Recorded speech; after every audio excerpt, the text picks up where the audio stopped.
Good morning, friends, and welcome to NPTEL Anti-Doping course. This is week 2, lecture 3, and I'm Professor Dobson Dominic. Today's lecture is on World Anti-Doping Agency's prohibited methods.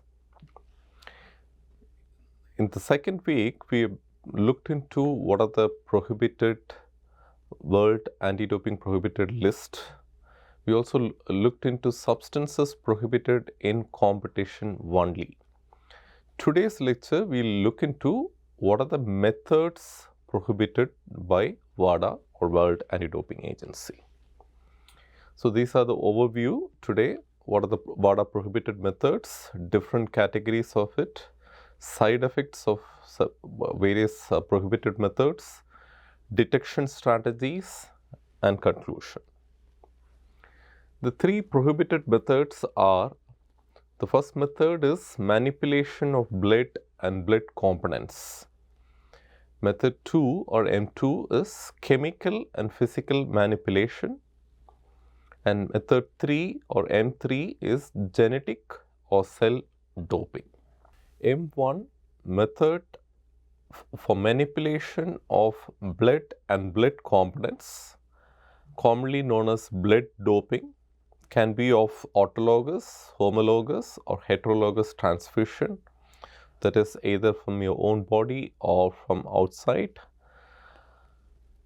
M1 states administration or reintroduction of any quantity of autologous, homologous, or heterologous blood or RBC products, red blood corpuscle products of any origin into the bodies, into the circulatory system.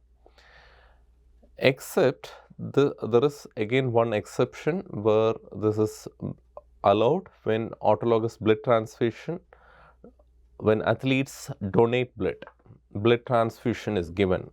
Okay, when athletes donate blood or plasma components by plasmapheresis performed in a registered collection center. Okay, so it should be, blood should be donated in a proper center, and there should be proper documentation.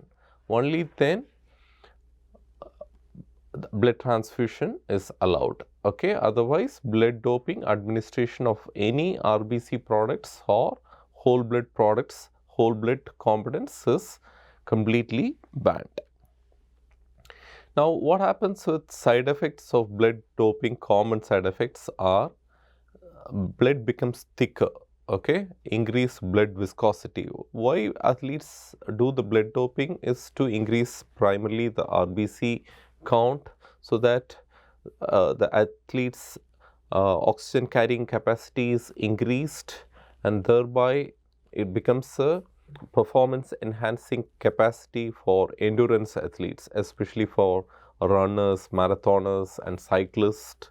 It is a very common strategy to employ. Okay, so the side effects are blood becomes thick, increased blood viscosity, there is a chance for blood clotting, hypertension is increased, vasoconstriction happens, chances of long-term kidney dysfunction is very much there. Risk of cardiac arrest, brain stroke, and pulmonary embolism also prevails with blood doping. Different methods of manipulation of blood and blood components are there.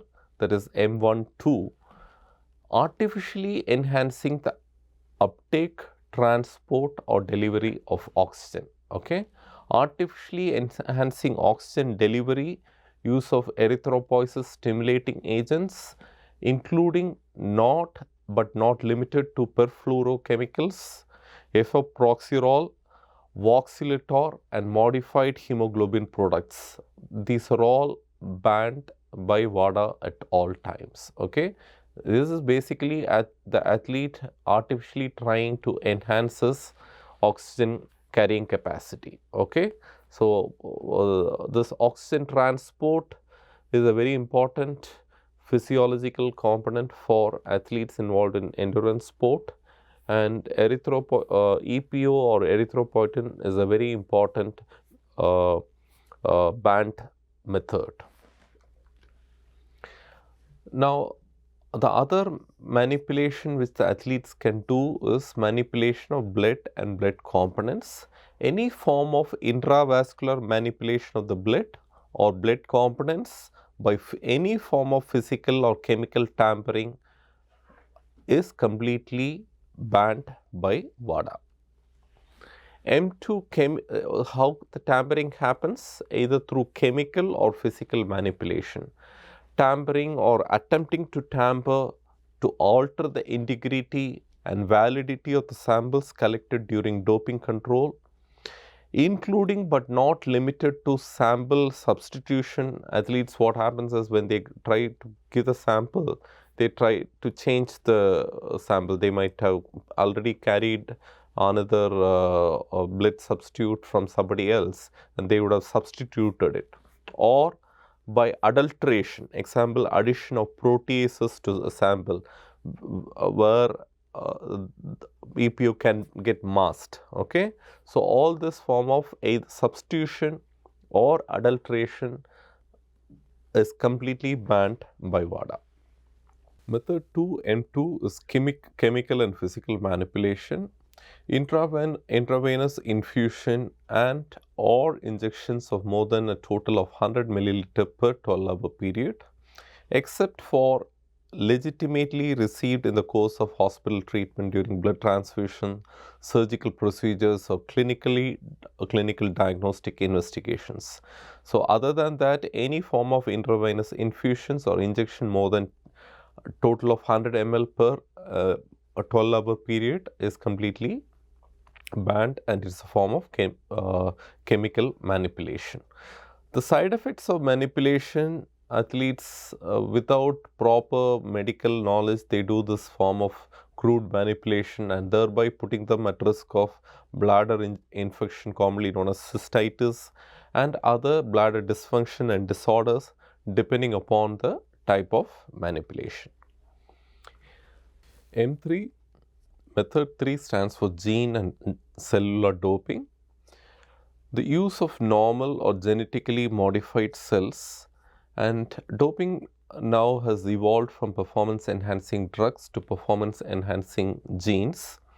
World Anti-Doping Agency identified this alarming situation in 2008 and defined genetic or gene doping as non-therapeutic use of cells, genes, genetic elements, or modulation of gene expression having the capacity to enhance athletic performance.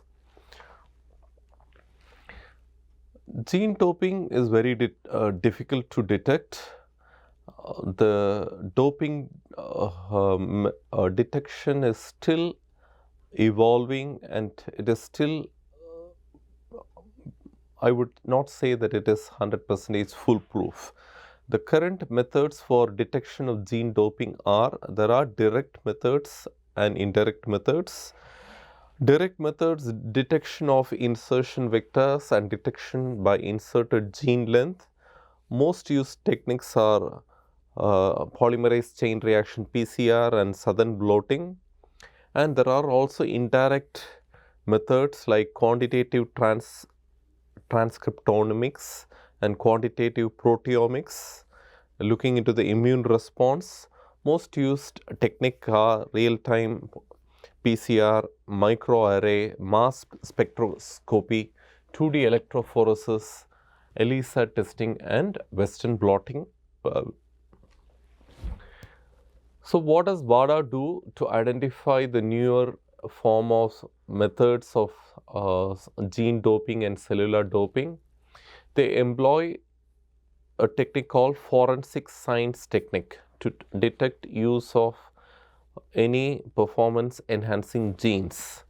They check athletes both inside and outside competition, where athletes are asked to maintain an athlete biological passport.